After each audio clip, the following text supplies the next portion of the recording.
Hello student, मैं करण वर्मा आपका political science teacher और आप सभी का स्वागत करता हूं अपने यूट्यूब चैनल पर। तो कैसे हैं आप लोग, कैसी चल रही है आपकी पढ़ाई? आई होप सभी अच्छे से पढ़ रहे होंगे और अपनी फैमिली और अपना ध्यान रख रहे होंगे। तो आज हम पढ़ने वाले हैं निवारक नज़रबंदी, क्लास 11th का टॉपिक है और बहुत ज़रूरी टॉपिक है, आपको ये पता होना चाहिए, कई बार एग्जाम में पूछ लिया जाता है। तो देखो, निवारक नज़रबंदी है क्या, पहले तो ये पता होना चाहिए। तो निवारक नज़रबंदी से तात्पर्य बिना किसी न्यायिक प्रक्रिया से नज़रबंदी से है। ये अपराधी को दंडित करने से नहीं बल्कि अपराध करने से रोकने की प्रक्रिया है।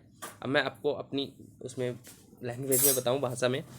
तो देखो, निवारक नज़रबंदी क्या होती है, इसके तहत क्या होता है, किसी भी व्यक्ति को अपराध करने से रोका जाता है। ये कोई अपराधी व्यक्ति नहीं होता है, कोई अपराधी व्यक्ति नहीं होता है जिसको गिरफ्तार किया जाता है, बल्कि निवारक नज़रबंदी के तहत सरकार को ये विशेष प्रावधान दिया गया है कि सरकार किसी भी व्यक्ति को जो देश में कुछ गलत करने वाला है, कुछ अपराध करने वाला है, देश में अशांति असुरक्षा फैलाने वाला है, तो उस व्यक्ति को सरकार क्या कर सकती है, गिरफ्तार कर सकती है। तो यहाँ पर यही दे रखा है, निवारक नज़रबंदी से हमारा जो तात्पर्य है किसी न्यायिक प्रक्रिया से नज़रबंदी से है कि यह अपराधी को दंडित करना नहीं है, बल्कि अपराधी को अपराध करने से रोकना है। अपराधी को दंड देना नहीं है, पनिशमेंट करना नहीं है, बल्कि उसको कुछ अपराध करने से रोकना है।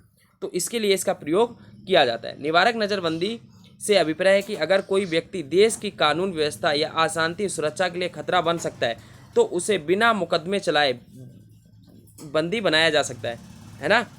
उसको क्या करा जा सकता है, बिना मुकदमा चलाए। अगर सरकार को लगता है कि कोई व्यक्ति शांति फैलाने वाला है, अशांति फैलाने वाला है, असुरक्षा उत्पन्न करने वाला है, तो उसको बिना किसी मुकदमे चलाए सरकार गिरफ्तार कर सकती है। और निवारक नज़रबंदी का दुरुपयोग रोकने के लिए संविधान में कुछ सुरक्षा उपाय किए गए हैं। निवारक नज़रबंदी जो है वो 3 महीने के लिए ही हो सकती है और 3 महीने के बाद ऐसे मामले की समीक्षा के लिए एक सलाहकार बोर्ड के समक्ष रखना आवश्यक है। कोई भी किसी भी व्यक्ति को जिस पर शंका है, डाउट है कि वो कुछ गलत कर सकता है, कोई अपराध कर सकता है, तो सरकार उसको गिरफ्तार तो कर सकती है, बट 3 महीने के लिए, उससे अधिक नहीं। और 3 महीने के बाद उसकी एक जांच करने के लिए सलाहकार बोर्ड का क्या करा जाएगा, गठन किया जाएगा और उसके समक्ष उसको भेजा जाएगा कि ये व्यक्ति सच में उसको अपराध को अंजाम देने वाला था या अपराधी होने वाला था, इसकी जांच करो, या करने वाला है। तो ये सारी चीज़ों की कौन करेगा, सलाहकार बोर्ड इसकी समीक्षा करेगा। निवारक नज़रबंदी का कई बार गलत प्रयोग किया जाता है। विशेष रूप से सरकार अपने विरोधियों का दमन करने के लिए इसका प्रयोग करती रही है। इसके दुरुपयोग को रोकने के लिए उपाय की आवश्यकता है। अब क्या होता है, अक्सर देखा गया है जो सरकार सत्ता में होती है, अपनी सत्ता को बचाने के लिए क्या करते हैं, वो इसका प्रयोग करते हैं। जो उनके विरोधी होते हैं, जो उनका विरोध करते हैं, वो उन्हीं को ही गिरफ्तार कर लेते हैं। सबसे बड़ा मैं एग्जाम्पल बताऊं, 1975 का, जब आपातकाल लगाया गया था इंदिरा गांधी के द्वारा, तो इंदिरा गांधी ने क्या करा था, अपनी सत्ता को बचाने के लिए जो उनकी सत्ता के खिलाफ आंदोलन कर रहे थे, उनकी सरकार के खिलाफ जो देश में आंदोलन कर रहे थे लोग थे, इंदिरा गांधी ने क्या करा, उनको निवारक नज़रबंदी के तहत गिरफ्तार कर लिया और 600 कुछ नेताओं को गिरफ्तार किया गया था उस समय। तो ये बताया गया, तो इसको रोकने के लिए जो गलत तरीके से प्रयोग करा जाता है सरकार के द्वारा अपनी सरकार को बचाने के लिए, तो उसको रोकने के लिए उपाय करने की भी आवश्यकता है, जो इसका दुरुपयोग करते हैं अपने फायदे के लिए, ठीक है।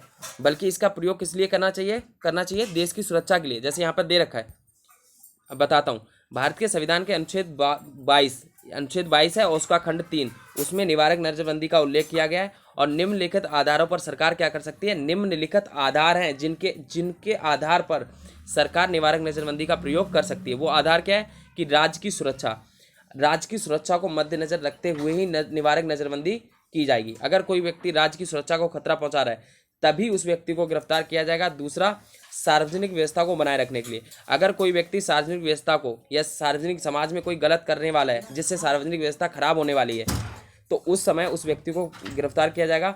और आवश्यक सेवाओं की आपूर्ति और रख रखाव तथा सुरक्षा, जैसे अब क्या है कि भाई कोई आवश्यक सेवाओं की आपूर्ति होने वाली है या फिर कोई कमी आने वाली किसी चीज़ में, कोई व्यक्ति करने वाला है, कोई अशांति फैलाने वाला है ना, तो उस समय भी क्या कर सकते हैं, निवारक नज़रबंदी का प्रयोग किया जाएगा। और विदेशी मामले पर कि कोई विदेशी हमला हो रहा है या विदेशी अशांति फैलने वाली है, विदेशी जासूस, कुछ भी हो सकता है, कोई हमारा अंदर का ही नागरिक कोई विदेशी जासूसी कर रहा है, किसी को इन्फॉर्मेशन दे रहा है, तब क्या करा जाएगा, भारत की रक्षा के लिए, सुरक्षा के लिए निवारक नज़रबंदी का प्रयोग किया जाएगा। बट जैसा कि हमने पहले देखा, हमारे यहाँ पर ऐसा नहीं होती। सरकारें क्या करती हैं, अपनी सरकार को बचाने के लिए, सत्ता को बचाने के लिए, अपनी सरकार और सत्ता को बचाने के लिए क्या करती हैं, निवारक नज़रबंदी का फ़ायदा उठाते हैं और उसका प्रयोग करते हैं। तो यहाँ पर कहीं ना कहीं हमें ये ज़रूरत है कि निवारक नज़रबंदी को गलत तरीके से दुरुपयोग करने से बचाना चाहिए और संविधान में इसको लेकर एक प्रावधान भी बनाना चाहिए। ठीक है, तो ये था हमारा निवारक नज़रबंदी। आई होप आप लोगों को बहुत अच्छे से समझ आया होगा। अगर नहीं आया तो पहली बार में नहीं आया तो एक दोबारा तुम वीडियो को रिपीट कर सकते हो, अगेन देख सकते हो। और अगर आपको वीडियो अच्छी लगी हो तो लाइक करिएगा और कमेंट करके बताइएगा कैसी लगी वीडियो और क्या और इम्प्रूवमेंट करनी चाहिए। नेक्स्ट चीज़ ये कि आप लोग ये भी बता सकते हैं कि आपको कौन सा टॉपिक और अगला चाहिए, किस पर वीडियो चाहिए, वो भी मेरे को बता सकते हो।